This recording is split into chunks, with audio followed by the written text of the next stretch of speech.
Finally আজিৰ পৰা গ্ৰিলৰ ৰঙৰ কাম ষ্টাৰ্ট কৰিম। ইয়াৰ ৰং আহি গ'ল, কনকে গৈ আনিলেগৈ।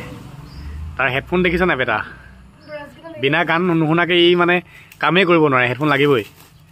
এইখিনি ৰংখিনি আনিব পঠাইছিলোঁ, ই আনিলেগৈ ব্ৰাছ দি। এতিয়া এই গ্ৰিলবিলাক ধুনীয়াকৈ কালাৰ কৰিম, আজিৰ পৰা কালাৰ কৰিম আৰু। চাওঁ শ্লিপখন দে, এখন শ্লিপ অ'কে 1400 টকা হৈছে। ঠিক আছে, তই লাগি থাক, মই মাজতে আকৌ এবাৰ আহিম হা, মই দোকান যাওঁ। বঢ়িয়াকৈ দি থাকিবি, ধুনীয়াকৈ ৰং মাৰি আছে। কনক কি হেডফোন খুলি দিলে যে? কোনফালে চাওঁ, দেখাই দে হেডফোনটো এইফালে, ঘূৰি দে। এয়া ই মানে খাতৰা বস্তু এটাই, মানে গান নহ'লে কাম কৰিব নোৱাৰে, একদম গান লাগিবই তাক, হেডফোন লাগিব। মোৰ দোকানৰ পৰাই কিনি থাকে হেডফোনটো, এতিয়া 2-3টামান কিনিলে এতিয়ালৈকে।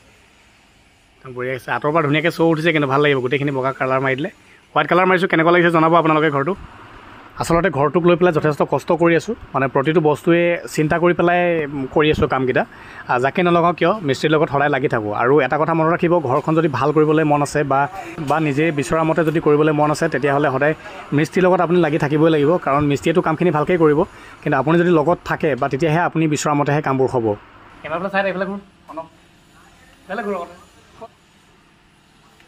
আৰু তাক এতিয়া অকণমান ৰেষ্ট দিছোঁ, মই অকণমান হেল্প কৰি দিওঁ। সি মোক কিবা এটা খুৱাম বুলি কৈছে, মানে মই পইচাটো পে'মেণ্টটো কৰিমতো তাক, তাৰপৰা মোক কিবা এটা খুৱাবহি। গতিকে অকণমান হেল্প কৰি দিছোঁ।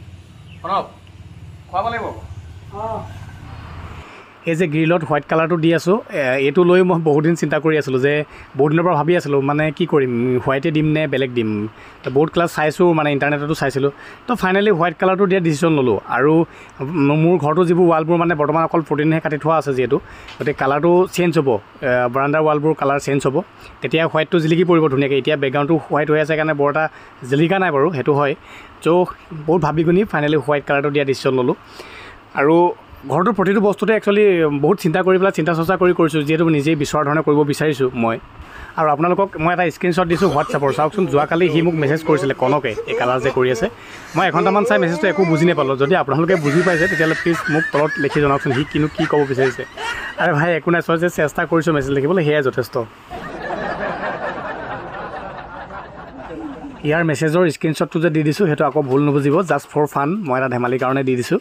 বাৰু যে কি নহওক, অকণমান তাক হেল্প কৰি দিছোঁ। হেল্প মানে কি আৰু, চাইছোঁ আচলতে কামবোৰ, মানে সি যে অথনিবা কৰি আছে। চ' তাৰ অনুভৱটো কেনেকুৱা মানে কামবোৰ, চ' সেইটো মই ফিল কৰিবলৈ জাষ্ট মই এনেই ৰংটো কৰিছোঁ অকণমান। বাৰু যে কি নহওক, ভিডিঅ'টো বৰ বেছি দীঘল নকৰোঁ, ইয়াতে ভিডিঅ'টো সামৰিম। এইখিনিতে এটা কথাই কওঁ, আমাৰ জীৱনৰ লগত হৈ যোৱাবোৰ যিহেতু আমি মচি দিব নোৱাৰোঁ, গতিকে সেইবোৰ আমি ইগন'ৰ কৰি পেলাই আমি জীৱনটো পুনৰ সজাবলৈ চেষ্টা কৰিব লাগে, আৰু জীৱনটো সুন্দৰ কৰিবলৈ চেষ্টা কৰিব লাগে সদায়। সকলো ভালে থাকক, তাকে কামনা কৰিছোঁ। শুভ আবেলি।